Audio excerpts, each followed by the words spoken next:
Adjacent to China in Myanmar is Shan state. Inle is the second largest and a very beautiful freshwater lake in the Naung Shwe region of Tongji district of Shan state. We had to reach Inle from Mandalay and the nearest airport to Inle is Heho, but we decided to go by road.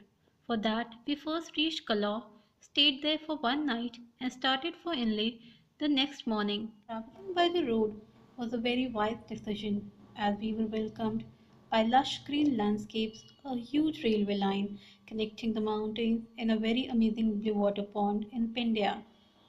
Our first destination in Inle was the Red Mountain Vineyard and Winery. Sitting facing lush green mountains and sipping the thick avocado shake was a totally different experience. Witnessing wine making process made it even more special. After covering some 60 plus kilometers from Kalaw to Naung Shwe, we were already hungry and now we had to have our lunch. For that, a local friend took us to a local restaurant which was a treat to us. Sitting inside an open hut between water and having delicious food with lovely people made the experience amazingly beautiful. After stuffing ourselves completely, we moved to the next destination, which was again a vineyard, the Intha vineyard. This is where, for the first time in my life, I saw avocado trees laden with lots and lots of juicy fruits. Post this, we decided to call it a day as we needed some rest and needed to prepare ourselves for the next day's adventure, which was Lake Inle.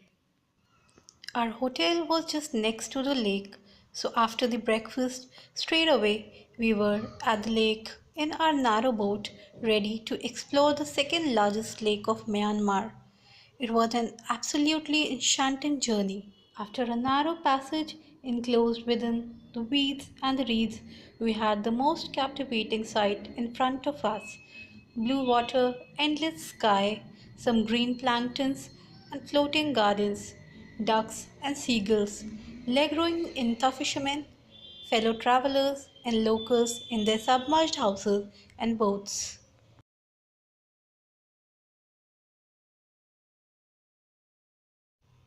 Our first destination that day was an umbrella store where umbrellas were being made using mulberry stem pulp through a very traditional process. After drying, making, coloring, and designing, the end result was nothing less than a beautiful piece of art. The best part is that you can choose and buy your favorite piece. Now, this is the most awaited part of the trip, the long necked females. To be true, I really feel this is a very painful and inhumane practice. These females wear heavy metallic rings in their neck throughout their lives to make their neck slender and long, which is considered as a beauty symbol.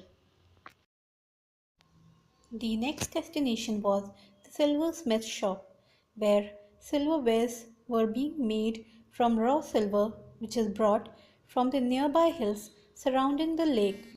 Here again, you may choose to buy something beautiful for yourself and your loved ones.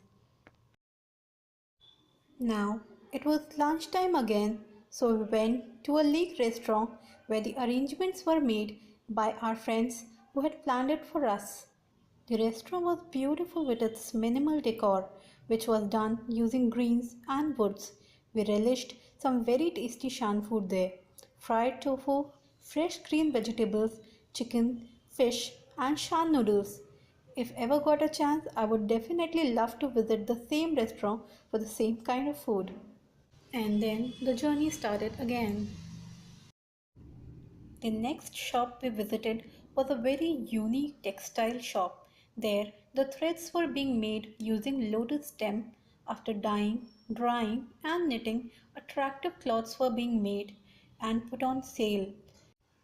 It was so gorgeous we could not stop ourselves from buying few for us.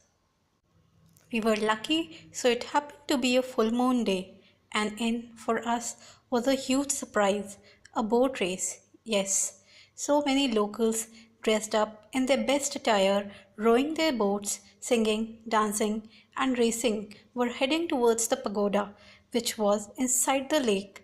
We too went to the pagoda to seek some blessings. All seen and done. Now it was time for us to go back to the hotel. It was evening and time to say goodbye to the floating tomato and vegetable gardens, to the Inthas, to the fellow travelers, to the serenity, to the man watching TV in his submerged house inside the lake, to the waves and the seagulls, and to Inle. We left Naung Shwe the other day, but the memories are going to stay there forever.